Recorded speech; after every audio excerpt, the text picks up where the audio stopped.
Abu Bakr Siddique ரலியல்லாஹு அன்ஹு அவங்க வந்து ஒரு விஷயம் நடக்குது, அதை எப்படி டீல் பண்றாங்க பாருங்க. ரசூலுல்லாஹி ஸல்லல்லாஹு அலைஹி வஸல்லம் மௌத்தா போகும்போது 63 வயசு, அபூபக்கர் சித்திக் ரலியல்லாஹு அன்ஹு அவங்களுக்கு 61 வயசு. ரசூலுல்லாஹ்வோட 2 வயசு சின்னவங்க அபூபக்கர் சித்திக் ரலியல்லாஹு அன்ஹு. அப்படியே அந்த சூழ்நிலையை நினைச்சு பாருங்க. இது நாள் வரைக்கும் வாழ்க்கையை கற்றுக் கொடுத்த, இது நாள் வரைக்கும் கனவுக்கு விளக்கம் சொன்ன, காலை மாலை 24 மணி நேரமும் வாழ்க்கையின் எல்லா சந்தேகங்களையும் தீர்த்து வைத்த ஒரு நபர் உயிரோடு இல்லை. ஸ்தம்பிச்சு நம்ம உதாரணத்துக்கு காலையில தான்ப்பா எனக்கு சலான் சொன்னா, 8 மணிக்கு கேட்டா மூத்துங்கிறாங்க. என்னையா வயசு அவனுக்கு? 22 வயசுல ஹார்ட்ல அடைப்பா.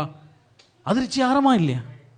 ஏன் பக்கத்துல தான் ஏன் உட்காந்து டீ குடிச்சா 1/2 மணி நேரத்துக்கு முன்னாடி? எப்படியா மௌத்தா போயிருப்பார்? அதிர்ச்சியாரமா இல்லையா?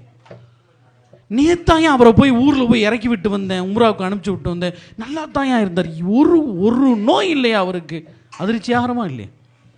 அப்படின்னா ரசூலுல்லாஹி ஸல்லல்லாஹு அலைஹி வஸல்லம் அந்த சஹாபாக்களுக்கு வாழ்க்கையை கற்றுக் கொடுத்து, வாழ்க்கையை நான் என்னன்னு புரிய வச்சு, இபாதத்தை கற்றுக் கொடுத்து மனுஷங்களாக்கி, அந்த நபர்களை உலகத்தில் உள்ள யார் பின்பற்றினாலும் என்னை பின்பற்றியதற்கு சமம்னு ஒரு சமூகத்தை உருவாக்கி விட்டு கடைசியில மௌத்தா போயிடுறாங்க.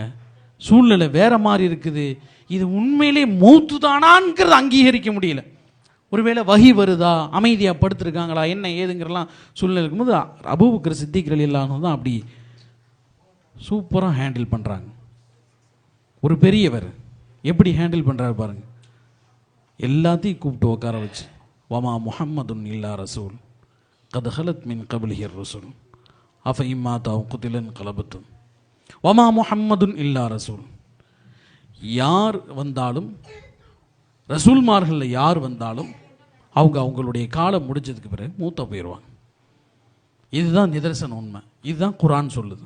நீங்கள் நினைக்கிற மாதிரி ரசூலுல்லா சும்மா படுத்திருக்கல, நீங்கள் நினைக்கிற மாதிரி ரசூலுல்லாவுக்கு வஹி வரலை, ரசூலுல்லா இல்லை, அவ்வளோதான். அது ஏற்றுக்கிட்டு தான் ஆகணும், அதை ஏற்றுக்கிட்டு தான் ஆகணும் அப்படின்னு அபூபக்கர் சித்திக் ரலியல்லாஹு அன்ஹு தான் கொஞ்சமும் அவர்கள் குழம்பி போகாமல் தெளிவாக வழிகாட்டுறாங்க.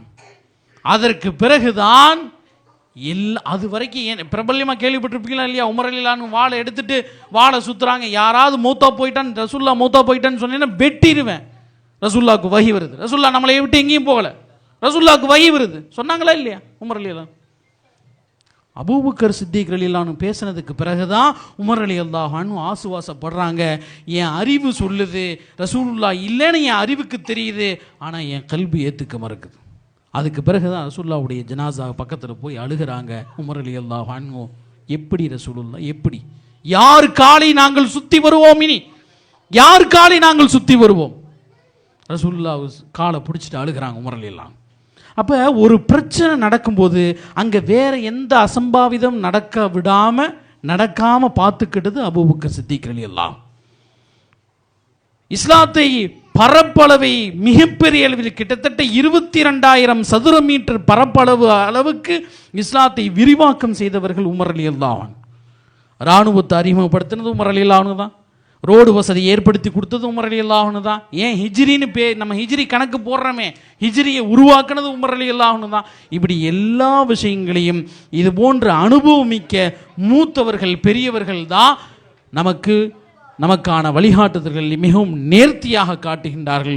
உங்கள் உதவியை நாங்கள் மதிக்கின்றோம், உங்கள் அறிவாற்றலை நாங்கள் மதிக்கின்றோம், இளைஞர்களுடைய தெளிவான சிந்தனையை நாங்கள் மதிக்கின்றோம். ஆனால் எங்களுடைய வழிகாட்டுதல்கள் இல்லை என்றால் இன்னைக்கு கல்விக்கூடங்கள் எப்படி மோசமான நிலையை சந்தித்து கொண்டிருக்கின்றதோ, இன்னைக்கு தமிழகம் எப்படி ஒரு மோசமான நிலைக்கு தள்ளப்பட்டு கொண்டிருக்கின்றதோ, அதே சொல்லி எங்களை நாங்கள் பாட்டுக்கு ஓட்டை போட்டு விட்டுருந்தோம்னா ஒன்று இது ஒன்று அதுன்னு போய்கிட்டே இருந்திருப்போம்.